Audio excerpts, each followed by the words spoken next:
Okay, you bought your new hair extensions and you want to make sure that these extensions last you as long as possible. I'm going to tell you the proper products to use, the right order to use them to make sure that your hair lasts up to a year. Now, keep in mind, not every single hair extension type is going to last you a full year. Buying Remy versus non-Remy is going to make a huge difference. I'll do another video later on explaining the difference between the two of them. The biggest difference is the way the cuticle lays. Remy means all the hair goes in one direction, meaning it's going to last a little bit longer. Non-Remy means all the hair was grabbed off of the floor or wherever, and cuticles are going in different directions, which causes matting. I never, ever, ever recommend using non-Remy hair. Virgin hair is the best, but I'll get into more detail about what that means in another video. So let's talk about the different types of hair extensions and how they're gonna wear in your hair.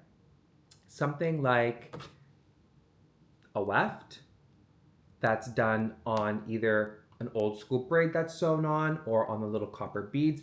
That's gonna last you a little bit longer, as well as the tape-ins. And the reason why that is gonna last you a little bit longer is every time you go to get that redone, you're not losing any length in the reapplication. Something like K-tips, in order for these to be re-taped, I have to cut off that little bit that has the keratin on it, add new keratin, and the fact that I've cut that little bit off means that the length is going to get shorter each and every single time. So that's why some people choose to buy new K-tips each and every time to keep it on the longer side, but that can get really expensive. So let's talk about how to make sure the actual hair quality stays longer and you don't get any shedding, okay? The first step is always going to be proper cleansing. And I don't mean just shampooing your hair properly, I mean picking the right shampoo for your hair. Every single person needs a good clarifying shampoo. And what I mean by that is I need you to know that not all shampoos are going to actually leave your hair totally clean. Every time you see a shampoo that's either moisturizing, volumizing, color protecting, any added benefit means that they're leaving ingredients behind on the hair in order for something to be done, either for more moisture to be left in the hair, volume, whatever. So you want a clarifying shampoo that's not designed to leave anything behind, but is designed to properly cleanse the hair. And why that's important is you want your hair to be able to absorb moisture. And guess where most moisture comes from? Water. And if your hair has too many oils on it and too many, thickeners and color protectors and hydrators, that blocks the cuticle layer from actually absorbing water, which will allow your hair to be hydrated. You'll know this is the case if you go to wet your hair and your hair takes a minute for it to actually get soaked. If the water is kind of beating off your hair, you definitely need a good clarifying shampoo. I like to do a clarifying shampoo on the same time that you're going to do a treatment and mask. I'll explain more about treatments and masks a little bit later on in this video, but just know that you're going to do a clarifying shampoo and a mask, and then the rest of the time you're going to use whatever shampoo you're using. I don't recommend using a clarifying shampoo every single time. It can act as a drying agent on the hair, especially if you're the type to wash your hair multiple times in 1 week. If you're the type to wash it once a week, then I would recommend using your clarifying shampoo first and then using a moisturizing shampoo or a color protecting shampoo or a volumizing shampoo, whatever have you. But for everybody else, go back and forth. So do clarifying one day, whatever you're using the other day. Go back and forth. You're going to notice your hair is going to last a lot longer and you're going to get a little bit less breakage. Now let's talk about conditioners and treatments. You're going to want to make sure you use a good conditioner on your hair and make sure you keep it from mid-shaft to ends unless it's a lightweight conditioner or one that's designed with skin ingredients in there to really help moisturize the scalp. Moisturizing the scalp is very important because a good scalp means good hair is growing. So you don't want to completely avoid the scalp, but you don't want to leave residue on the scalp either. So if you do get conditioner on your scalp, make sure you rinse very, very well. Okay? Now when it comes to treatments, I definitely recommend a treatment. A treatment is extremely important. Think of a treatment as a way to stop any breakage from happening. So the more treatments you do, the more regularly you do them, the less damage your hair is going to incur from your heat styling or from natural wear and tear. A treatment can come in many different forms. You can get a store-bought treatment that is designed, and you can get them in a tub. We've all seen them. You shampoo your hair, you put the treatment on. I also recommend doing a conditioner after a treatment because a treatment is designed to penetrate the hair and absorb ingredients and leave moisture behind. But a conditioner is designed to close the cuticle. So after you've cleansed, you've deposited your moisture, you've used your treatment, then you're going to want to use a conditioner to lock all of that in. Very important. Now, if you're the type of person to want to do all natural treatments, all natural products, I also love them, but you have to take them and do them properly. My personal favorite blend is 50% unrefined white shea butter with coconut oil. And double boil these. You can Google how to double boil something, it's super easy. I don't recommend using a microwave because a microwave can tear apart the molecules of the shea butter, leaving very little moisture left in the product. The only thing that's difficult about using these products is you need to not only avoid the scalp and avoid the attachment of where the extensions are. So you're only going to do the mid shaft and ends. You're going to shampoo first, ideally with a clarifying shampoo. And then you're going to towel dry very well. And you're going to want to like soak that conditioner on your mid shaft and ends. But like I said, there is going to be a caveat to that. You have to let that natural oil mask dry on your hair.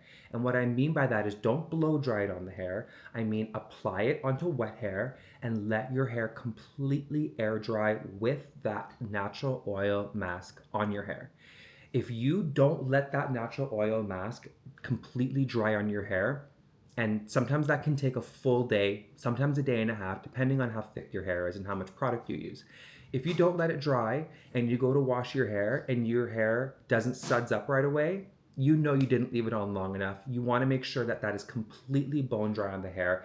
And when you do, your hair is going to feel so, so, so soft. It does work very well, but not a lot of people have the availability to let a mask sit on their hair for a full 24 hours, if not longer. So if that is the route you want to go on, just make sure you set aside a full day, like a Sunday. You put it in your hair, you'll let it sit, and then you're going to wash it off the next morning and then go about your regular routine. Now you've washed your hair, you've done your treatment. Let's talk about everything afterwards. You're going to want to start off with some sort of oil to give you a little bit of moisture. Now, I'm kind of picky with my oils, but that's just because I've been doing hair for a very long time. So I like that's something that's going to be a high impact without using a lot of product. If you have to use multiple pumps in order for your hair to feel soft, it's not a good oil.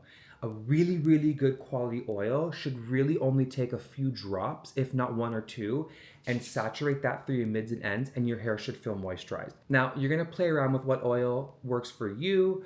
Just make sure that you pay attention to how much product you're using and take that into account. If you're using a cheaper product, but you're using a lot more, it actually might be saving you money to get a better quality product that you're using much less of. So keep that in mind. Really important to get a nice oil for your hair. Now, the next step after using a couple of drops of an oil, before you blow dry your hair, you're gonna need to use a heat protector.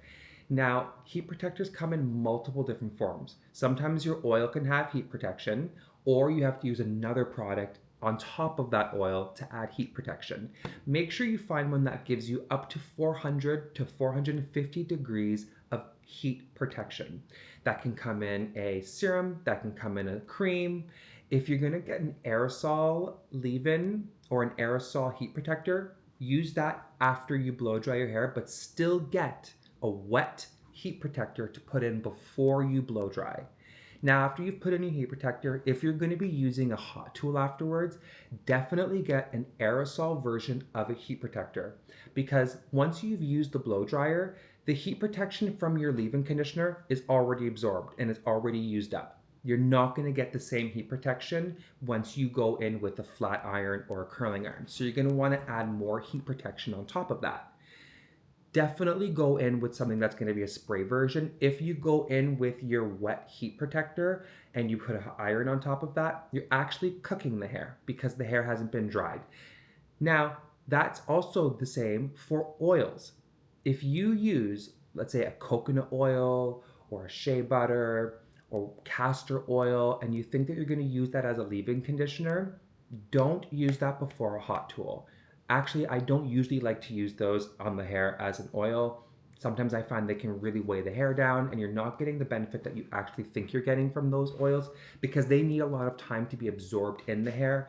And when you just put a little bit on and then you blow dry it, it's actually just sitting on top of the cuticle. It's not absorbing in the hair because if you think about it, oil and water don't mix. So your hair is wet, you put oil on it, the oil sits on the outside of the hair, and then you go to blow dry it, and you're not really getting the hair absorbing the oil. So I try to tend to avoid using a natural oil as a heat protector or a leave-in, but as a mask that dries on the hair without any heat, beautiful, love that. So don't use a natural oil.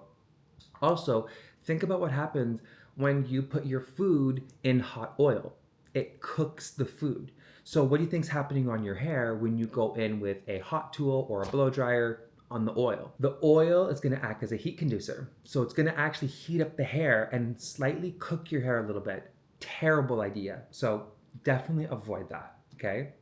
Now, if you're the type of person that needs a smoothing cream or anything like that, you can do that after your oil, after your heat protection, and go in with your regular routine. So now that you've finished all that, you've blow dried your hair, you've used your heat protection, at the end of the night, you're gonna wanna put a couple of drops of that serum in your hair, run it through your mids and ends, braid your hair, and tie it up into a ponytail.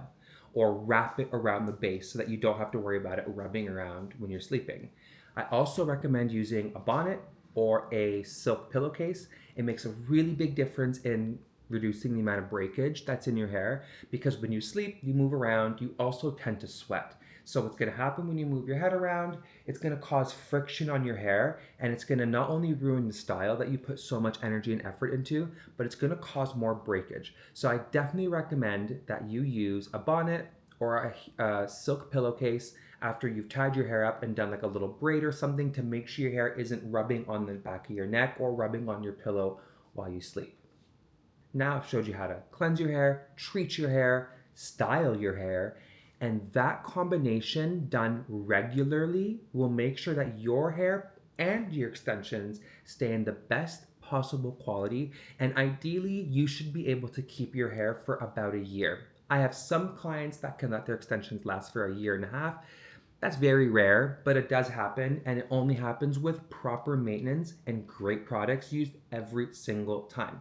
You have to remember that using good products, doing it regularly, is like a workout. If you go to the gym once, you're probably not going to see a lot of results. But if you go to the gym regularly, on time and consistently, guess what's going to happen? The results are going to start to compound and get better and better and better and better. Same things with your hair, same things with your skin. It's not a one-time deal. It's a combination of all the little steps that you've put in throughout the course over a bunch of time. So just keep that in mind that your hair does take time to heal itself with the right products. So if you want exact product recommendations, I would love to give those to you, but I wanted to keep this video very simple and just give you a great framework for how to make sure your hair can last as long as possible. If you like this video, make sure to hit like and subscribe. Leave your comments below. Ask me any questions. I'd love to figure out what you're using right now. And if you want some recommendations on better products, I can definitely send you a couple of those as well.